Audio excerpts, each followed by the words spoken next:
Hey, everybody. Welcome to episode 105 of Mr. Robin's Hood podcast. We have what we believe is a very special episode for you today. We have as our guest the return of Miranda Elliott, a prolific author of several books that fall into the category of vampire romance. She last appeared here on the podcast in April 2025. That's episode 44. For anyone that would like to go look that up. Yeah. Miranda publishes under the pen name Miranda Thorn. We'll be discussing her latest published offering and any dark, forbidden secrets she wants to give up here on Mr. Robin's Hood podcast. I'm Robin Hohweiler, or Mr. Robin to you, and I'm joined as always by my exceptionally talented and lovely co-host, Mikel Mauree Robinson, who has really cute shoulders, also known throughout the podcasting uni as Mikey on the mic. Inside Mikey joke. Is, huh? I said inside joke. Yeah, well, there is that. People, you had to be here. Mikey is best known for her books of poetry and most recently weird self-help books. I should, though. I am weirdly helpful. We're coming to you digitally from Studio C across from hole number 2 of the Woodward Municipal Golf. And there's a whole story in itself there. Yeah. Over there at hole 2. Before we get rolling today, I want to take a moment to congratulate Mikey on publishing her first self-help book. That's right. She's entered the crowded and highly competitive world of self-help literature. Now, according to Mikey, writing this book was a journey. And I suppose that's true. Though I'd describe it less as a journey and more as watching someone drive a shopping cart across 3 counties with a flat tire. The title alone is enough to make a therapist sigh heavily. It's called, If You Can't Get What You Want, Take What Wants You. I'm laughing because he uses the shit I say against me. Okay. And it was in a different context. Yes. No, it wasn't. Okay. No, I'm kidding. I'm kidding. Oh my gosh. If you can't get what you want, take what wants you. It's basically just meaning that if you can't get what you want, then just take what wants you, and then, then you still have something, right? Okay. That's the best. You're stuck with it. It's a good self-help book. Everybody should read it. Mikey describes this as an empowering philosophy. It is. I describe it as something an emotionally unavailable raccoon might scrawl on a cave wall before disappearing into the woods forever. Naturally, that's true too. I had to read it. Mm-hmm. Chapter 1 is titled Lower Your Standards Until They're Underground. Chapter 2 is if they text back after 3 weeks, that's destiny. And somewhere in the back is an entire appendix called Acceptable Red Flags If They're Really Cute, which, by the way, Mikey claims is her most popular chapter. Yes, it is. My favorite part completely may be the inspirational quote on page 47. It reads, "Never chase your dreams. Stand perfectly still and wait for something with poor judgment to wander into your yard." Apparently, that's now embroidered on pillows. That we're selling for, $10 on our website. And then there are the exercises. Every self-help book has exercises. Mikey's are a little different. As they should be. Day 1 instructs readers to go to the grocery store, wander the aisles, and repeatedly whisper, "You'll do, you'll do, you'll do." Day 2 encourages naming every houseplant in your home potential. And they all have potential. And day 3 involves politely waving at squirrels until one acknowledges your existence. I don't know. I'm pretty pissed at that one squirrel. I don't know if that's self-improvement or the early stages of being banned from a public park. The audiobook is available as well. It's narrated by Mikey herself and includes 6 uninterrupted minutes of potato chip chewing, which she describes. These are all natural potato chips, though. You know, when they change the potato chips to actually be actual potatoes again, those are the ones I'm eating. Which she describes as self-guided reflection segment. Critics There's something very soothing about a crunch of a potato chip. Critics have called the books a baffling combination of life coaching, survival manual, and accidental hostage negotiation. Mikey, of course, points out that none of those reviews were technically negative. No. Last I heard, bookstores were struggling to shelve it. Some have placed it under self-help, others under philosophy. One apparently filed it under wildlife management, which honestly feels about right. If today's episode suddenly veers into strange territory, imagine that. Let's be honest, it probably will. Just remember who we're dealing with. Yeah. This is a woman who genuinely believes that soulmates are basically just two people who accidentally make eye contact twice. 3 times if you're feeling frisky. And with that reassuring thought, welcome to the podcast. Welcome to Mr. Robin telling you a bunch of baloney about me and my life. There really isn't that self-help book, although I'm considering writing one. I'm bummed. I would read it. Thank you, Miranda. Yes. So, welcome, Miranda. Thanks for being willing to come on to the podcast today to discuss your books and risk alienating your entire fan base. Thanks for having me back. Now I'm struggling technically. Oh, here we go. We're just struggling all along today, although we'll get there. We'll get there. We always do. But anyway, Miranda, we're so happy to have you back. It's so great. You know, like, it's weird to think it's been over a year since we last spoke with you. Yeah. And the way she is churning out the books, boy, she's got lots of stuff to say. Much more interesting than my self-help books at the moment, for sure. So to get to know Miranda a little bit better, we're going to ask you a few questions to do that. So for listeners who may be discovering your work for the first time, tell us a little bit about yourself and what you write. Okay, I'm Miranda Thorn, and I write paranormal romance novels, mostly vampires. I do have one werewolf book out now. Oh. Yeah. And that's about it. What else do you want to know?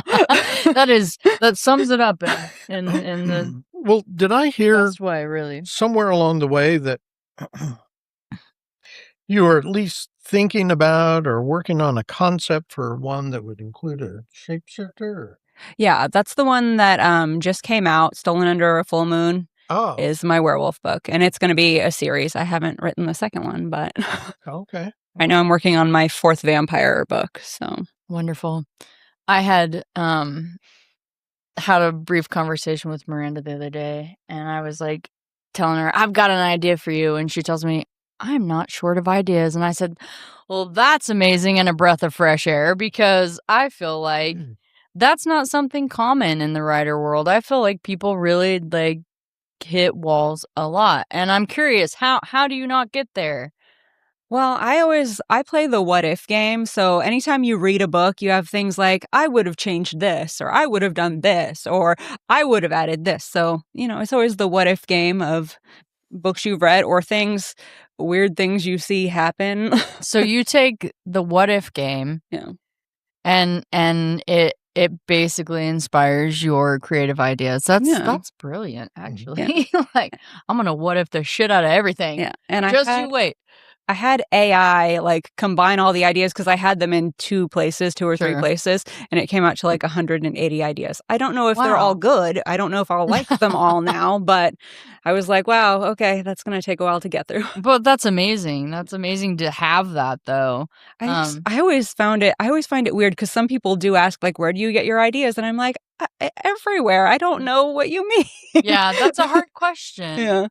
I feel like for me, I get a lot of ideas, but they just are stagnant. I don't do anything with them. Yeah. And that's on me. But Well, I actually came across a fascinating idea of like this guy was talking about Leonardo da Vinci and all the great inventors and how they kept everything in journals and they'd go back and review it. Mm-hmm. And I'm like, I want to do that. Now I have to transfer them to a journal outside of Notion. Yeah. Because I got like a pretty blue journal with like gilding on the edges. Nice. And I'm like, oh, I want to make it fancy. Yes. And I've heard that too, actually.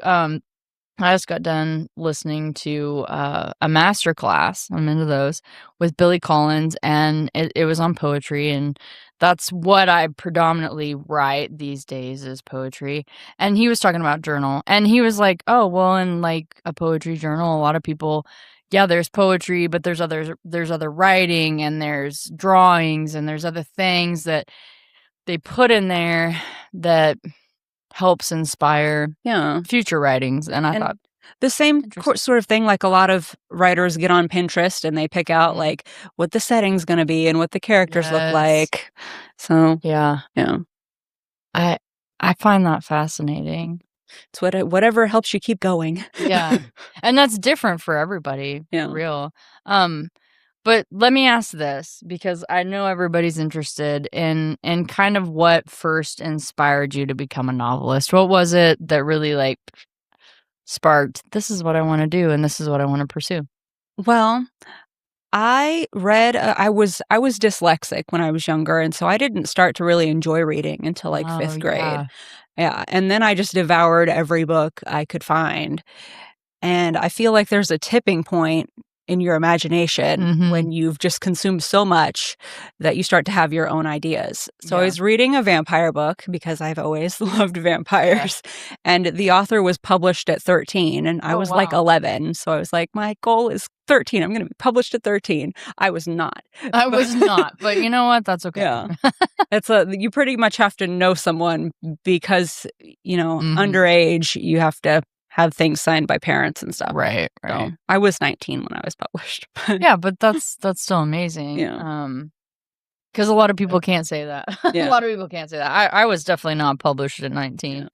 I was in college. I don't know. I was working for the newspaper at the college. So I was being published in a different way, I suppose. But not in the way that I wanted, so to speak. Because, I don't know. The first thing I ever wanted to be when I was growing up was a writer. Like I knew that at like 7 or 8. And then my mom was like, maybe you should have a backup plan. Yeah. Always the backup plan. Which not saying anything bad about my mom or my family because they never like discouraged me to follow my creative path, but they always wanted me to have a backup plan. And the more I move through life, the more I'm like, yeah, I need a backup plan because this shit is hard. It is. And I didn't want to live in my mom's basement. Actually, my mom didn't want me to live in her basement. Nobody wants me to live in their basement. Maybe Mr. Robin will. Can I live in your basement? You don't even have a basement. I don't even have a basement. Who are we kidding? Storm shelter? Yeah, you do. I've also got a couple of garden sheds. Oh, cool. We can do that. One of them's really, actually pretty nice. Yeah, actually, you're right, it is. Just do a little Cinderella to that shit. Little she shed. Yes. Little she shed. I can't wait. So, what was it about paranormal romance that captured your imagination more than the other genres? Oh, I don't know. I grew up on Buffy and, that whole very girl power, Buffy and Charmed, vampires and magic. Yeah. Did you ever watch Practical Magic? Yeah, I like that one too. I love that movie. I never got into Buffy as much as you'd think I would have. Yeah. Yeah. I didn't. I found well, gosh darn it. Sabrina, the Teenage Witch. Yeah, I watched that one too. But I don't know. Buffy just didn't do it for me. I just couldn't get into it. Now that I've watched Buffy, I like it better than when I was younger. Yeah. You find that sometimes. Definitely. Now I'm definitely more into it than I was. But Sabrina the Teenage Witch, that was my jam. Yeah. And like before I could even read, me and my best friend would sit on the computer and she would read articles on witchcraft to me or whatever. Because early 90s, it was the wild, wild west. There was some crazy stuff on there. It was the wild. Yeah. To like DSL and stuff. Yeah. And then the chat rooms. Yes. Oh my gosh. We grew up in a wild kind of digital age. I feel like we were like, we were not born into it, so to speak, but it evolved as we were evolving into ourselves. And so I feel like our generation has a little bit different relationship with it than, say, Mr. Robin. But although he's pretty savvy on the computer, he'd be kicking my butt at Microsoft Word. He'd be like, this is what you did wrong. Well, and my mom, she used to like hand code her own website at one point. So, wow. Yeah. That is amazing. Yeah. That is tough. I haven't done that in a very long time. My first website, I did hand code it with HTML. But I don't ever want to do that again. I'll use WordPress. Thank you. Yes. I do Squarespace, but same difference. Yeah. You know? Those are very helpful. So, do you remember the first story you ever wrote that made you think, I want this to be real? Oh, I don't know. I've always loved my vampire world. I've lived in that since I started writing. Like it's grown up and evolved with me. It used to be like historical vampires. Fun. Yeah. I love that. Yeah. And I've changed it to modern day because it's a little easier to sell. But yes, and that's something I'm always very fascinated with. As we talked before in the first podcast, we talked a lot about you know, you're following something you enjoy writing about, but there's a niche there, and you're evolving it to grab the people, right? And you're able to make some money because you're not just writing something because you love it. You're writing something because it markets to people and people will buy it. And you're evolving to continue that. And I think that's and you have to strike that balance between what you like and what's sellable. Yes. Because then you can write whatever you want, but you can't complain that it's not selling because it's not to market. Yeah. Yep. Yeah. And I always found that fascinating in our first talk about how you were able to do that and maneuver that and figure that out. And I haven't perfected it, but I'm working on it. Yes, and it takes time. I mean, it's not something you just wake up one day and you're like, I have all the answers. That'd be cool. If you do, call me. Yes. You got my digits. It takes a lot of research. Yes. So. And just a lot of trial and error, I believe, too. Yeah, because even seasoned authors, they'll get it wrong. Every once in a while, they'll have a flop of a release, and it's like, I don't know what happened to that. I don't know. Well, who was it that we heard about or saw at that writers' conference we went to in Oklahoma City? Was that the Amish romance person that failed miserably to start, and then it kind of caught on? Yep. That's true. Yeah, she was writing Amish romance, and which I thought was the most ridiculous. It's still a big niche. Yeah, we were both like, and then she's like, but once like she like found the people that were seeking that out, it was like it just like flourished. So she's like, oh, my first two were kind of like, but then I knew that people were reading that. I knew that was a niche, and so she's like, I just kind of like, kept looking for your audience. Like searching for where those people were seeking out those kinds of novels. It was pretty interesting. So, let's see. What did paranormal romance capture your imagination more than other genres? I think so. Oh, did you already ask her that? Or did she already answer that? She did.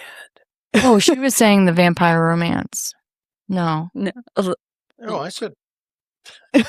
Yes. I got a big edit in here. Cut this and restart. There we go. Okay. Well, I go down. Are you skipping around? I'm skipping around a little bit. Will you make a star? You answered that? Because then or you've asked it? Yeah, you got it. Because then I'm just going down the line.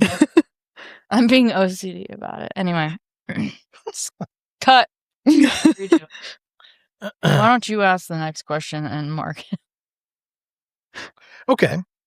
So here's one. So what is it about vampires that continues to fascinate readers? I mean, this goes back all the way to Bram Stoker, I suppose.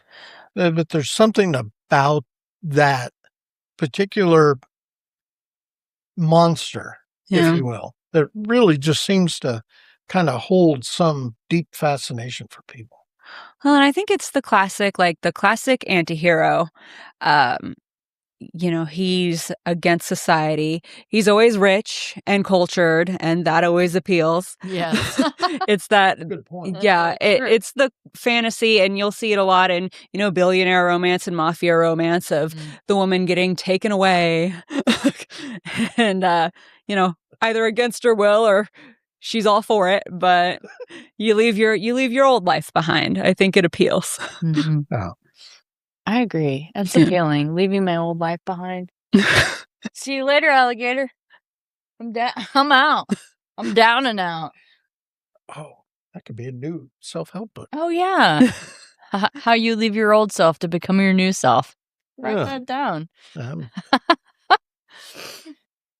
Okay. What's the next one you want to? Well, I'm going to jump to when you're creating your supernatural world in your books. Oh, yeah, I'm interested. How do you decide which rules can be bent and which must remain fixed? Is it primarily driven by the audience that you're going after? No, it's primarily driven by what I want to happen in the plot. Then I have to think about my old rules and how I can bend them or break them to make it fit what I want to happen.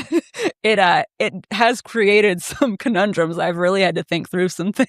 Yeah, I bet. Because you'll make up a rule and you'll be like, darn, I wish I'd been more vague about that. Yes.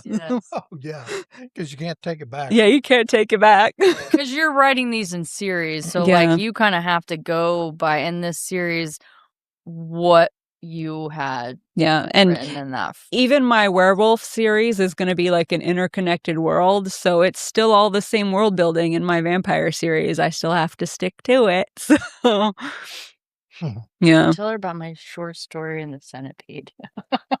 That's for another day. Oh, the lettuce blanket. Oh, okay.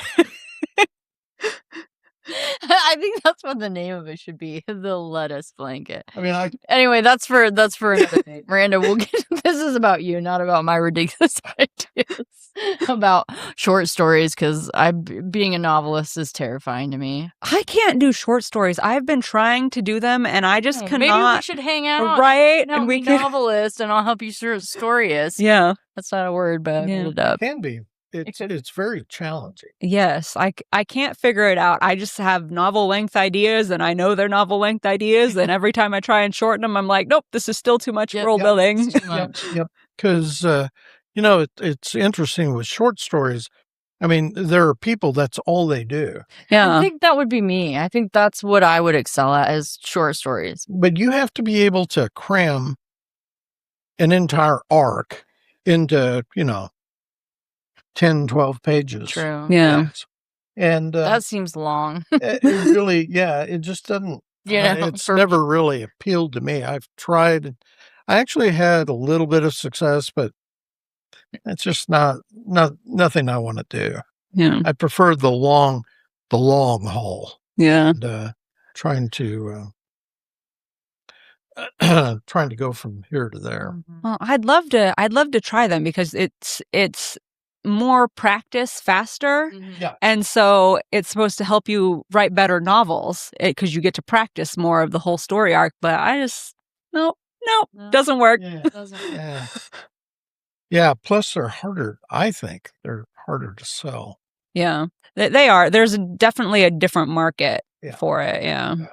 For short stories. Yeah, I'd have to do more research. I mean, it used to be, you could, when print was still really big.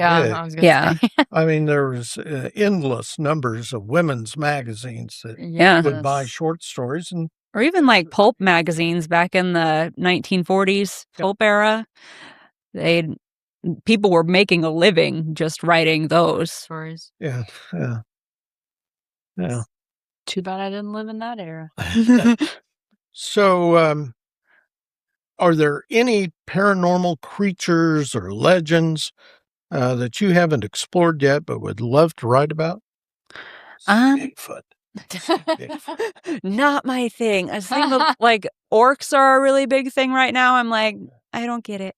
But I'm working on, I've got some demon books planned. Werewolves. I'd love to do some mermaid books, but I don't have any like ideas. I'm still mulling. So yeah. It's interesting. Yeah. I like the mermaid idea. Yeah. Well, I was also the girl like obsessed with Little Mermaid, so. Yeah. But gods and dragons. I have a fantasy series planned in my brain, so. Ooh, I like the dragons. I had a dream once when I was in the 7th grade about a dragon that was living.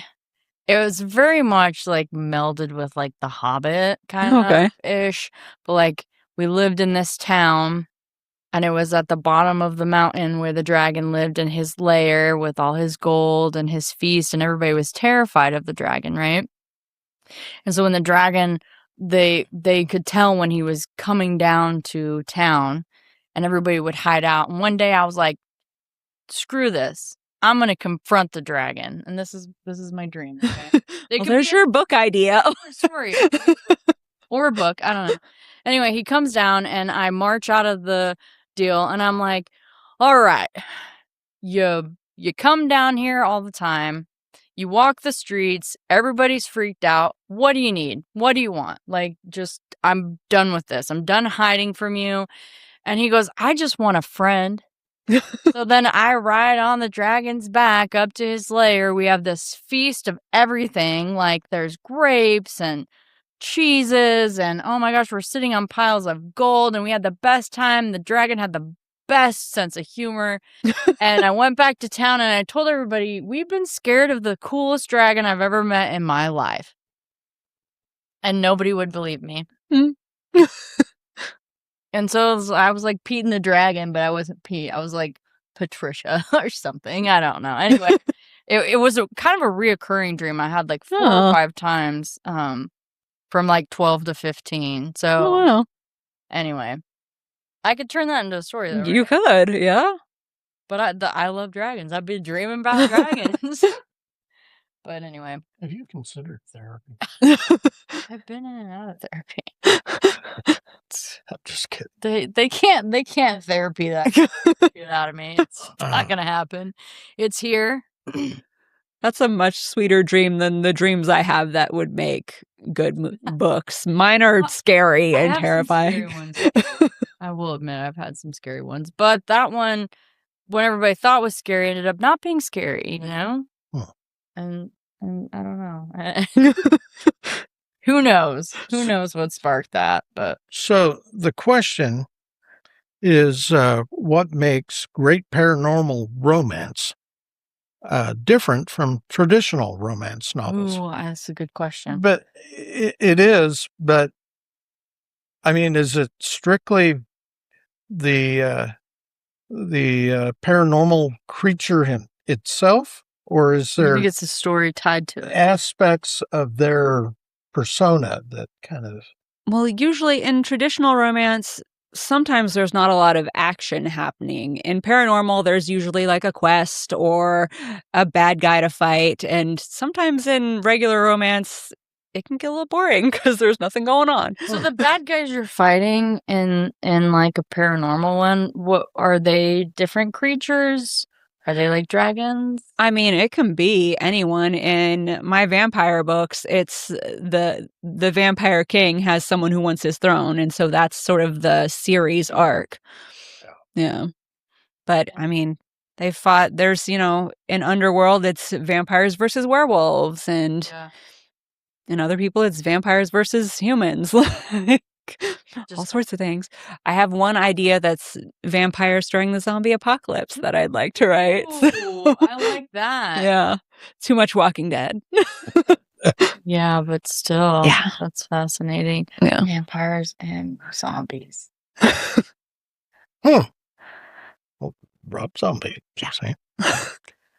Yeah. How much Oh, what was that I sang you? How much Rob Zombie could a Rob Zombie rob if Rob Zombie robbed Zombie? Yeah. Okay. Or if Rob Zombie robbed zombies. Yeah. There you go. That's a whole thing. I was like, brilliant. Whoever came up with that. I saw Rob Zombie live once. It was phenomenal. Nice. How do you balance romance, suspense, and supernatural elements? That's got to be kind of a...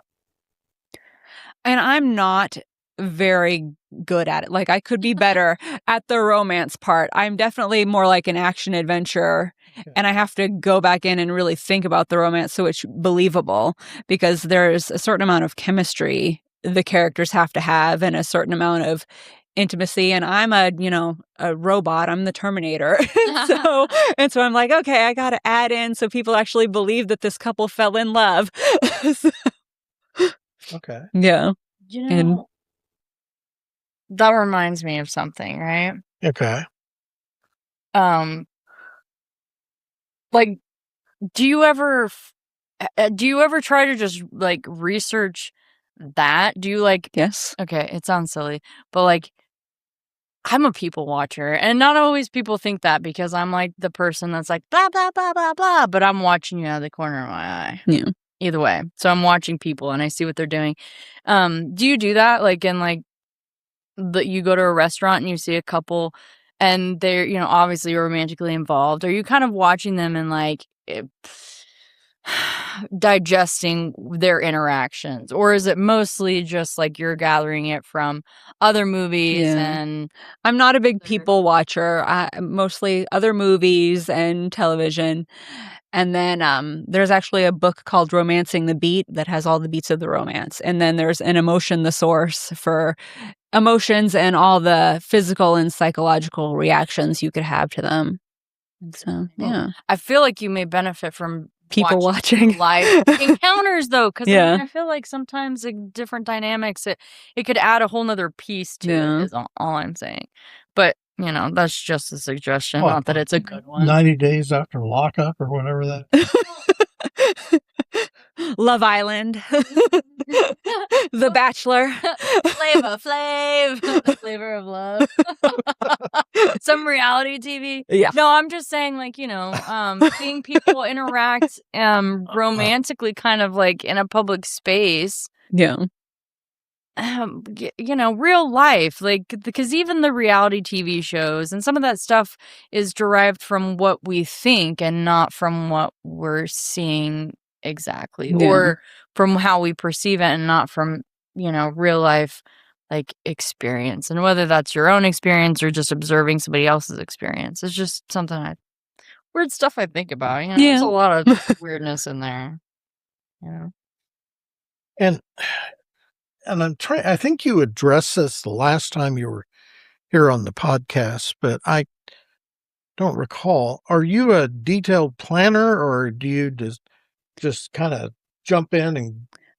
I'm more of a pantser. I'll plot as I go. Like, when I get stuck, like, then then it's time to break out the plotting books and figure out what the heck we're doing. But I'll get like while I'm trying to outline, every time I've tried to outline for one, everything's all white and empty up here. So there's like nothing happening until I actually sit down to write, and then I know what's happening. Yeah. So, yeah. And that was another thing from that. I feel like that would be me too. I don't know that. I mean, I feel like I could plot some stuff, but I think I would more have to write it. No, on the other hand, I just dive in. See, and that's what I'm saying.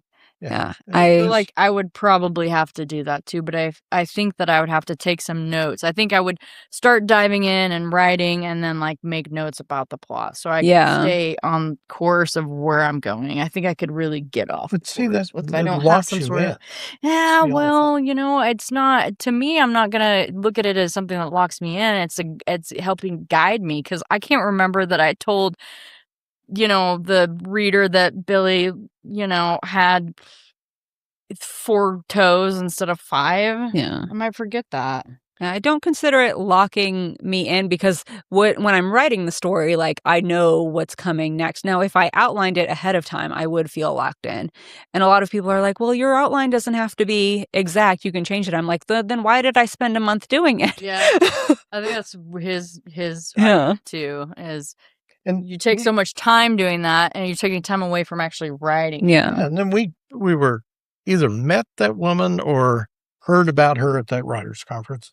The one that was creating outlines. So we're like 250 pages. Oh, yeah. That's a book. Yeah, that's what I said. Yeah. And somebody else said that too. When she was presenting about it, somebody else was like, what? Yeah. Like, you could have written your book. And she's like, I know, but if I don't do that, I can't turn it into a book. And it's like, but it was the book, kind of. Like, some of us were just like blown away. But that's what worked for her. Right. Yeah. Whatever works for you. But that's a lot of work. That's because things come to me in scenes. And so if I'm thinking about a scene and it's coming to me, I'm going to go write it. I'm not going to keep outlining. So. Right. I feel like I would have to, and it doesn't have to be a whole outline, but I would have to pull out some highlights as I move to the next that I can refer to without having to read the whole. Yeah, and that's chapter. Dean Wesley Smith calls it reverse outlining, where you sort of like once you've written the chapter, you go note down the important parts. So, yeah. I don't want to take a lot of time, but I need to refer to that. I need to know without going back and reading. Yeah, I always forget to do that part because I'm like full steam ahead, but it is a good practice to get into. Well, let me ask this. So this is kind of a weird question, but I'm going to throw it out here. Uh-oh. So do you feel, because it kind of goes back to what you were just talking about, I think, do you feel that you are in full control of your characters, or have any of your characters ever surprised you by taking the story in an unexpected sort of?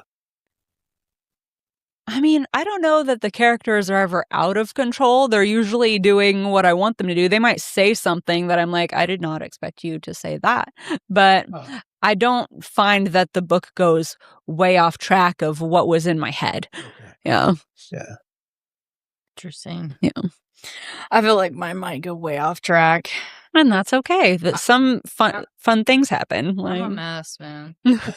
So what keeps you motivated through the middle of a long good project? question. Motivation is really a struggle for me, and it just takes a lot of work. Right now, what I am experimenting with is a paid Substack, so I have to produce a chapter every week. And I'm hoping that will keep me more on track instead of just an Amazon pre-order is suddenly like, oh, I have a deadline in a month. I'm not done. So I'm thinking a weekly deadline will help because I've got, 2 paying subscribers. They are expecting their chapter. So that's good. Go back and talk about the Substack thing a little bit? Yeah, it's like a paid newsletter / blog. They even have like a section that's kind of Twitter-like too. So I use it for my newsletter. I send it weekly, and it's got all my author swaps on it. And then like a little behind the scenes update and an excerpt from one of my books. So always be selling your books in it. And then, and then I just opened up a paid tier for chapters of whatever book. Okay. Yeah. So you pay to be on Substack? No, it's free. They take a percentage of any paid subscribers. Okay. So the Substack starting it is free. Yes. And it's designed to give basically, it sounds like writers or Yeah. creatives that are doing blogs or writing or whatever a space to share their content, and then people can subscribe to it. It sounds very much Patreon to me, but I think I think Patreon's more visual artists, like people like painting, and they're like making videos of painting or like photography. But there are definitely writers on it. I follow a few. Yeah. It's like Patreon. I don't know how discoverable you are on Patreon.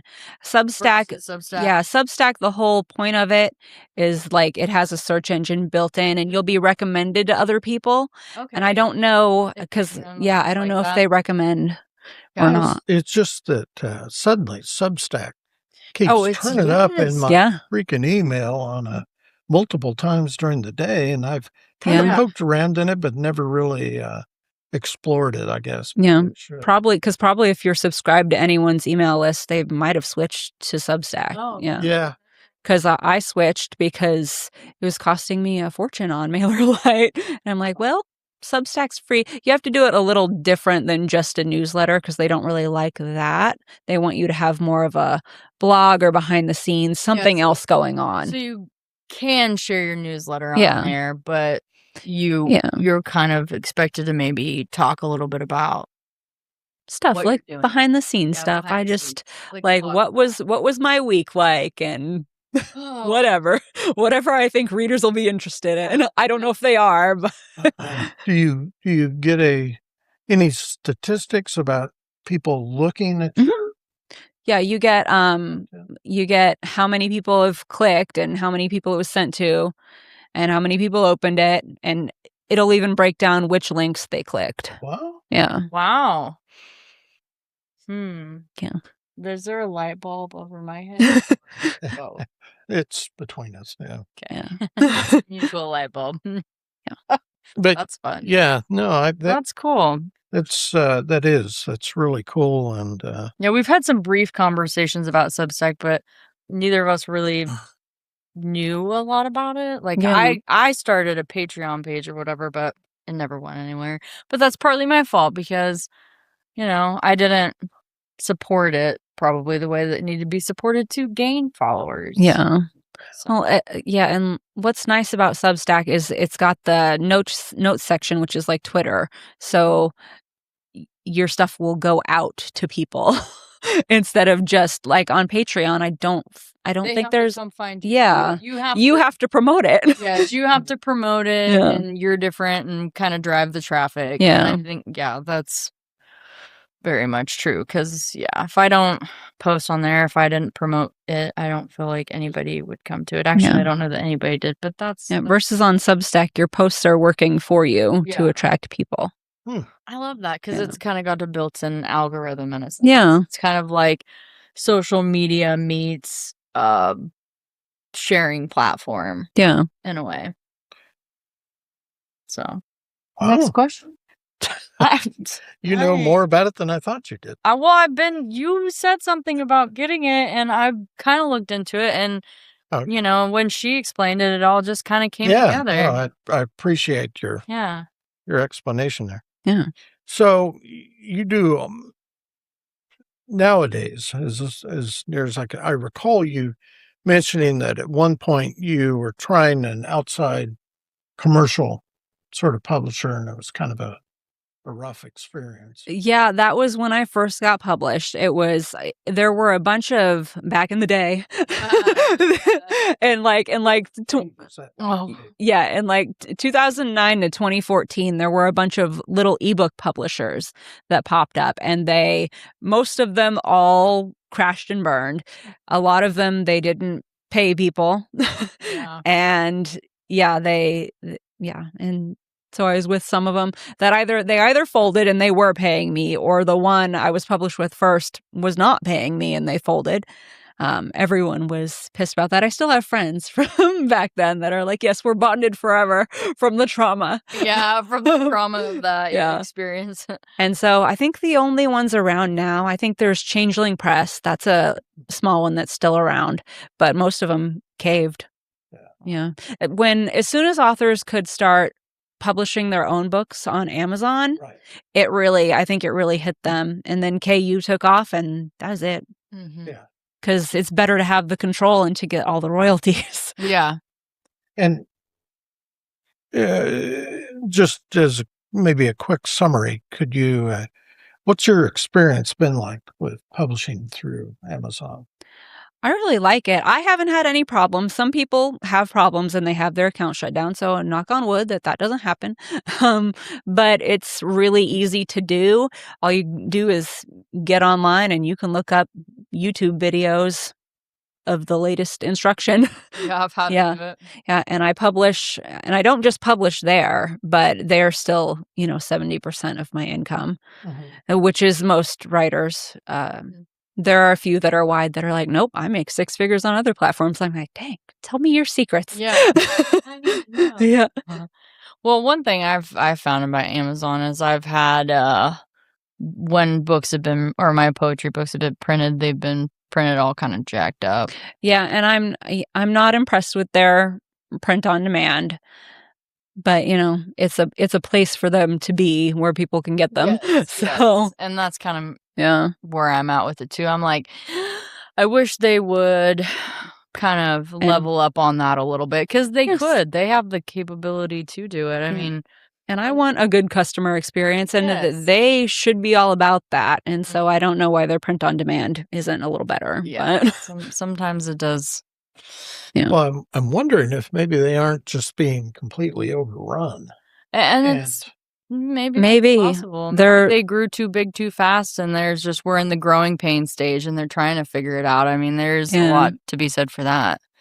Well, and there were times when we were trying to get some stuff published, and it was right in that weird sort of period between, say, Halloween and Christmas. Yeah. We were trying desperately to get some just printing, really.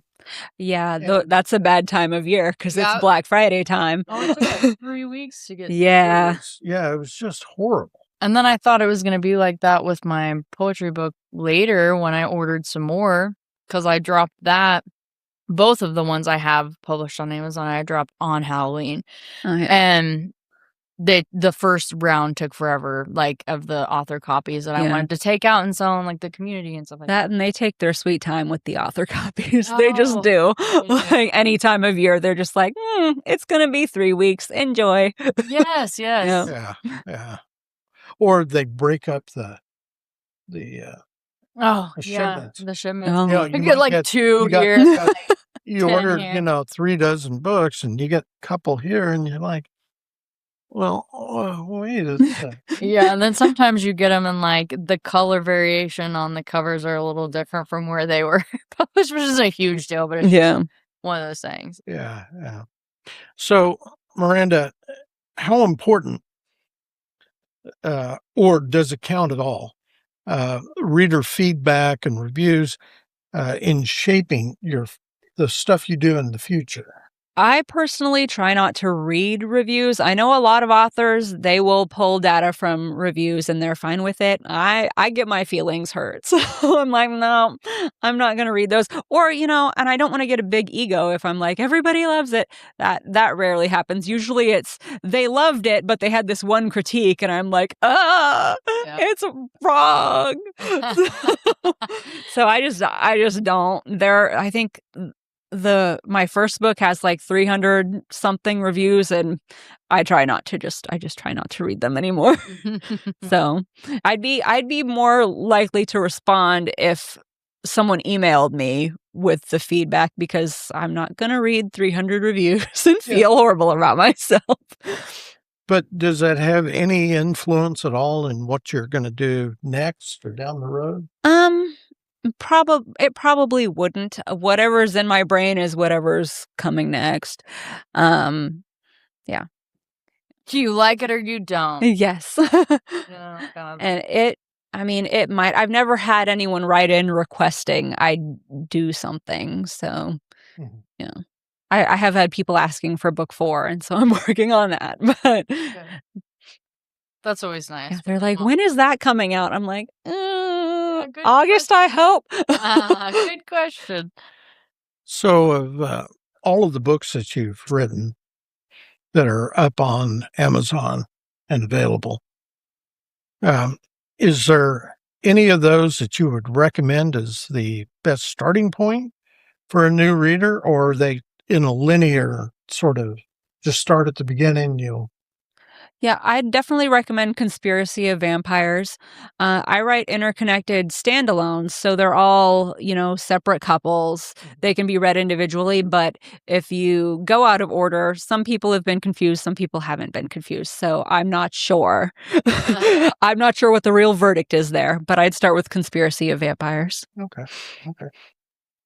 And do you have a favorite character you've created? Yes.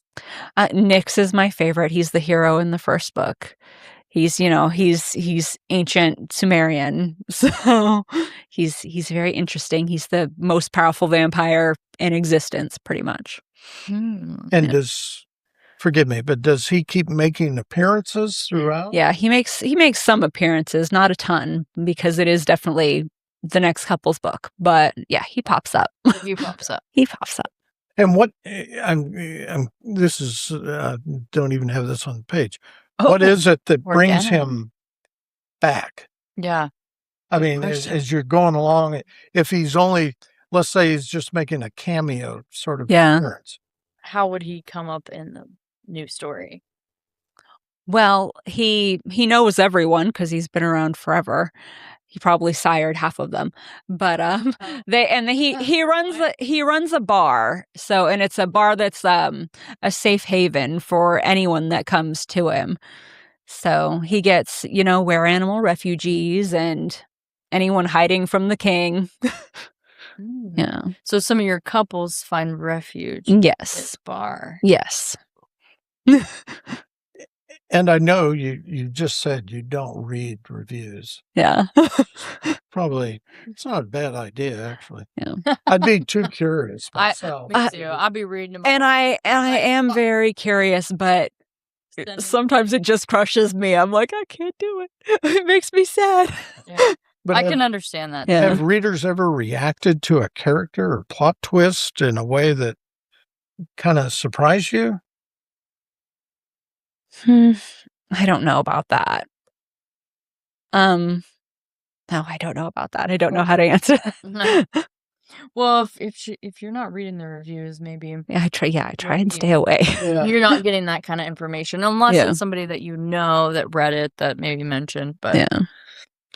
And which book was the most fun to write? I really liked Hunted by the Vampire. That was my most recent vampire book. It was really fun to write because it had a masquerade ball and yeah.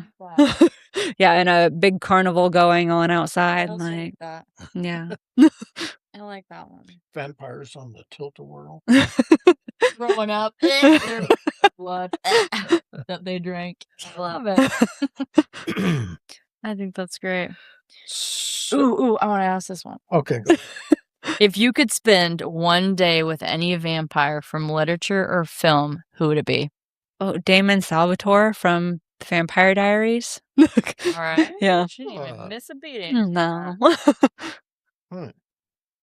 I hope you listeners out there are thinking of the one you would want to spend the day with. He's just got the eyes, the stare. I don't know if you ever saw the show, but he has the look, and everyone's obsessed with the look. And if you woke up tomorrow with one supernatural ability, what would it be? I want to be able to transport myself anywhere. Yes. Yeah. Another podcast. So we were talking about teleportation. That's what I aspire to be able to do one day. Yeah. I've always wanted to travel, and I'm like, that sounds much better than flying. Just a blink and be there. Yeah.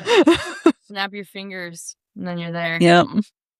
Yeah. That, trust me, coming from somebody who used to spend far too much time on airplanes, and you're out over the Pacific, and you're like going to Australia or even Southeast Asia. Yeah. And you're out there in the middle of nowhere, and you're looking around. There's not a bit of land, and you've still got 6 or 7 hours to go, and it's just like. I went to Australia when I was 15. It is a rough flight.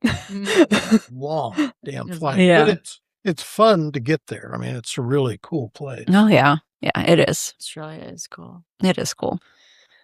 And I didn't die of anything.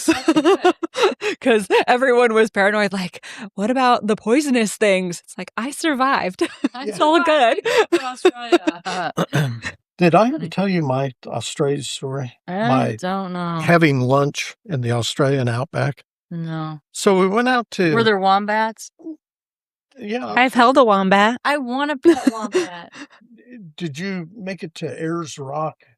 No.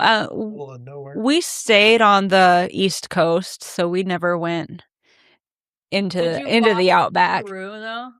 No, some people almost got hit by one because he was mad and they were pulling on his tail. Yeah. I'm like, I want to box a kangaroo. That's on my bucket list. So we had flown into this place. Alice Springs is the name of the town. And Ayers Rock is, just right there. And it was a short stop. We were looking at some things that are out there. Some electronic arrays. I was just like, he's beating around the bush. Yeah. And no pun intended. So we're all in Australia. So we're all in like flight suits, and because we got to get back on the airplane. We're going to go back to Sydney, I think. And so there was one restaurant in Alice Springs, and we were all just starving. And so we all go in there. We're all sitting. There was probably 10 or 12 of us, which was probably more people than they would normally see in a week, I think. Sorry if you're from Alice Springs and you're not appreciating my story, but it gets worse. So before it gets better, everybody's, ordering off the menu, and it was just pretty basic stuff, BLT, that kind of thing. And I'm looking, and I see a Reuben sandwich. And I'm thinking, oh my God, that would be so good. Because we'd been on the road for a while by that point. So I ordered up a Reuben. And we're sitting there, and everybody's food came out, and they're eating, and I'm still like, finally, everybody had pretty much finished. We were wrapping up. Here comes my Reuben sandwich, right? The waitress sets it down in front of me, and I'm thinking, okay, I got to eat this quickly because we're out of here. And I actually bit into it. Was it a kangaroo Reuben? No. I bit into it, and there was something kind of odd. And I peeled the bread back. There's no meat in it. Huh. And so I'm like, well, now what do I do? I've got a sauerkraut and Russian dressing sandwich. Swiss cheese, right? And yeah. So they're like, well, you need to tell the waitress. I'm like, we don't have time. No, you need to. So the waitress comes over, and she looks, she goes, oh my. Snags up the plate, runs back to the kitchen. And I think at that point, we really had to go. So I just, I had a bite out of the sauerkraut sandwich, and that was the end of it. I wished it was a kangaroo Reuben. There was no kangaroo Reuben about it. Yeah. Oh, you're I got funny so one. many You jokes are. today. You really, yeah.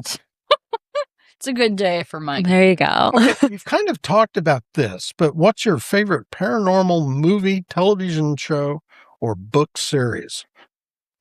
Well, I've talked a little bit about TV and movies. So I really liked Anita Blake Vampire Hunter books by Laurel K. Hamilton. Those first probably 7 or 8 were really good. Anything by Cressley Cole is amazing. I love A Hunger Like No Other. It's just the perfect book for me.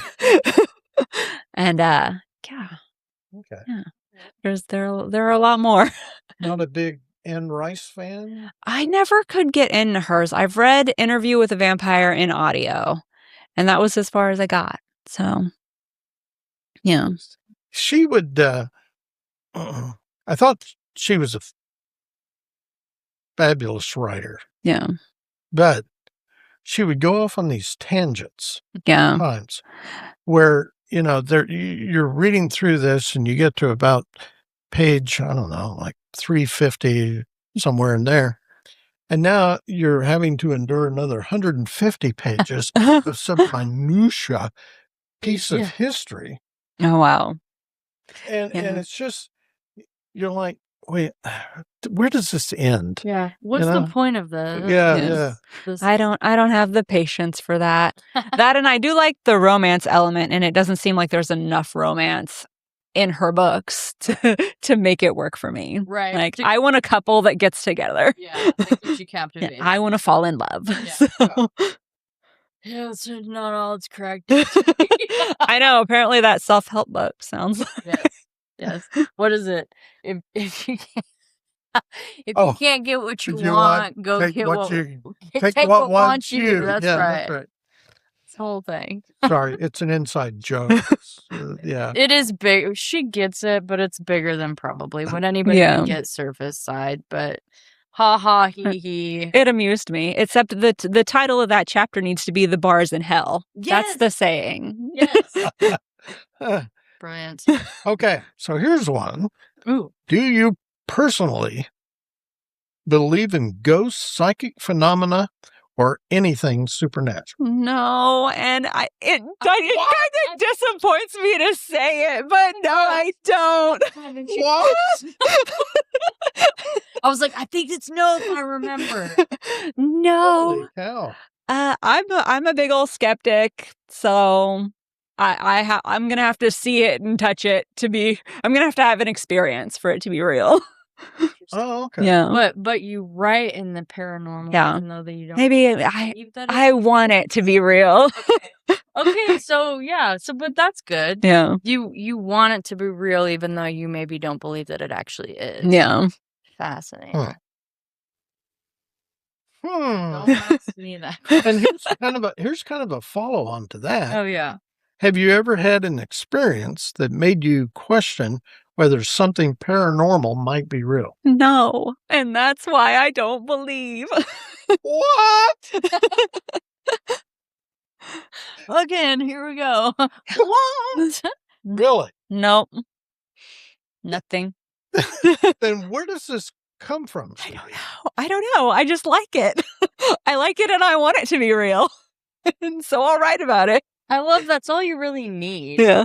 Is a want. Yeah. And an enjoyment for it. It's whimsy.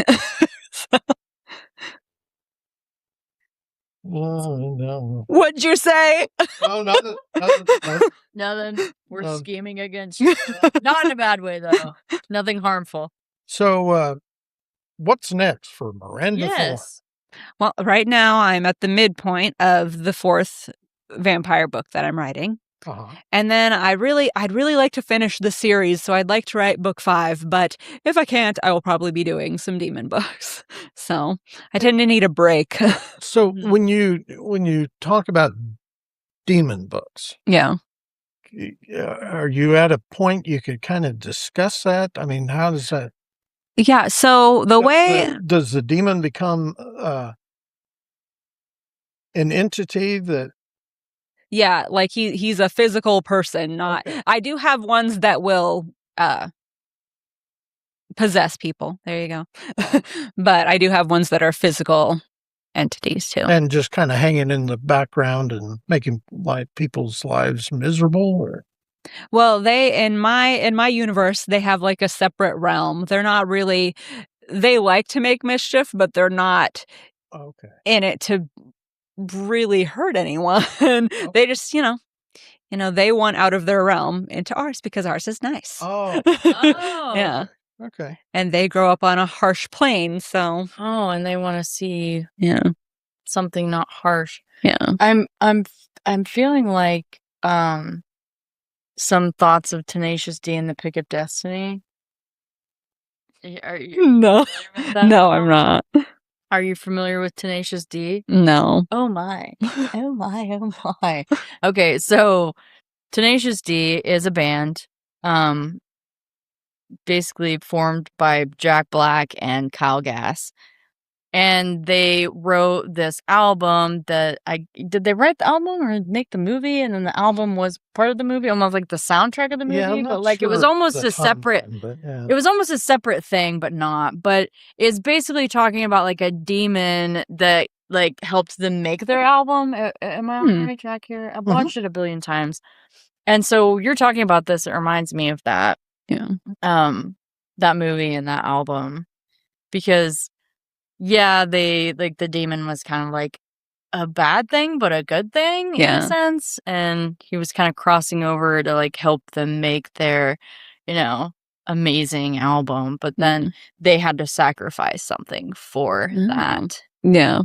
which is why it's called Tenacious D and the Pick of Destiny, because the pick, the demon had given the power to the pick. Oh, okay. And it was like a demon head. It was amazing. It was an amazing show.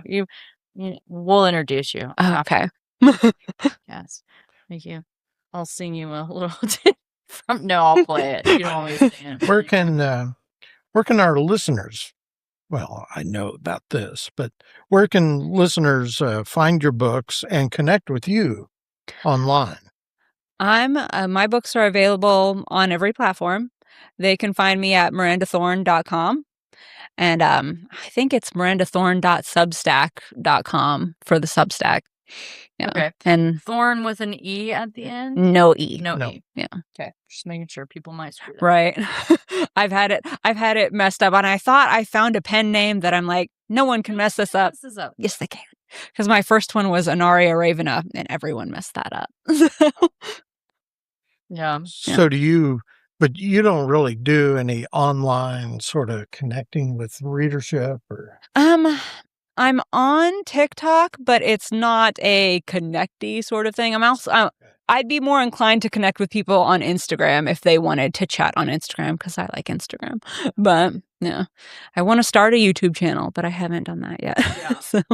Oh, you don't? Yeah, I have one, but I haven't posted on it in years. Yeah. Oh, okay. Like she's got one, but it's not active. Yeah. Like, she's not posting. Yeah, the best way to connect to me is to subscribe to Substack and email me in response to one of my emails, because it just heads up, authors are getting a lot of spam these days. Yeah. So if you email them and they don't email you back, it's because they were a little concerned.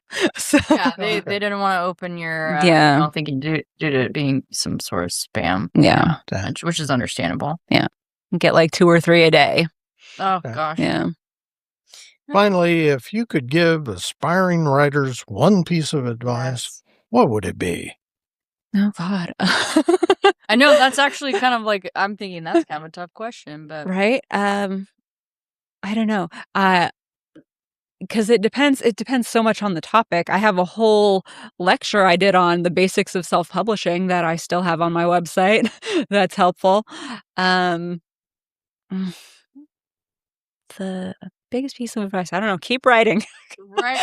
That's exactly what keep going. Right. Yeah. Yeah, like write because you love it, not because you want it to make you a bunch of money. Like, even though I do want it to make me a bunch of money. even though at the end of the day, that's what we all would love. People that love to write, it would be like a godsend if you could make a living just doing what you love. But don't let not making a living not make you love it. Right? Yeah, you have to have the perseverance to get to that point, because it takes 20 to 30 books before you're going to have a mid-list career. You have to be able to stick to it. So don't let not making it deter you from making what you love. Yeah. In other words, which would be my advice too. Although, you're powering through it way better than me. I'm over here like writing sad poems in my phone. Nobody knows. Well, then you post them on Substack. Start a Substack. I need to get on the Substack train. I'm about to ride Substack. I'm about to ride Substack like a train. So one more. There was so much wrong with that. I'm glad you pointed that. After I said it, I was like, wait. Hopefully nobody caught that. Then Miranda did. So thank you, Miranda. Just kidding. I'm not running a train on Substack. Oh, okay. That went completely over my head.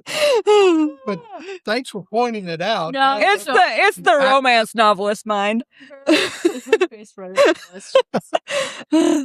Okay. One more question. Okay. This is the big one. Miranda. A mysterious stranger arrives at your door at midnight, offers you immortality, unlimited wealth, and eternal beauty, but you have to become a vampire. Are you taking the deal? Yes. There we go. There it is, folks. She's taking the deal. Okay. I knew she was going to say that. Yeah. Really? Yeah. You don't know. Because I know stuff. That's true. You do. No doubt. Not everything, but something. Well, Miranda, we sure appreciate you coming on and putting up with this. Yeah, it's always with this. It's always kind of fun to talk to you and so see what you're up to. Yeah, we'll see if we can get you back some other time. Yeah. Well, thanks. It was great to be back. I'm glad you had me. Yes, and everybody go check out her newest book, Stolen Under a Full Moon. Stolen Under a Full Moon. I love the name. Yeah. I'm gonna aspire to be stolen under a full moon. Yeah. Minus the train. Just the full. But on Substack. But on Substack. Yeah. Okay. So we hope you folks conveniently listening at home or in your car enjoyed that.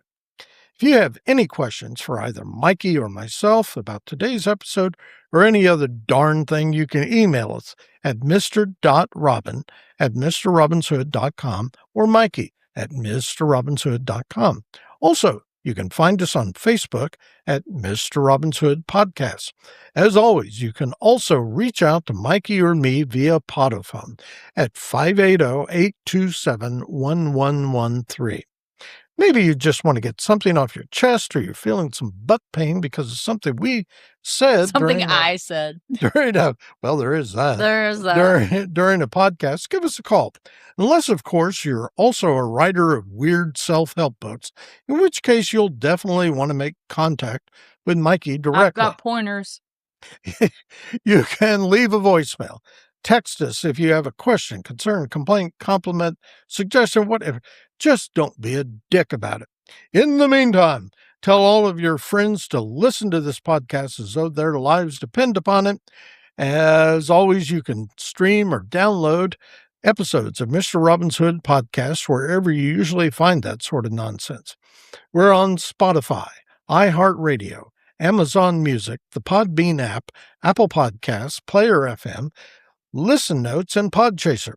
You can also stream them directly from our Podbean website at mrrobinshoodpodcast.podbean.com for free.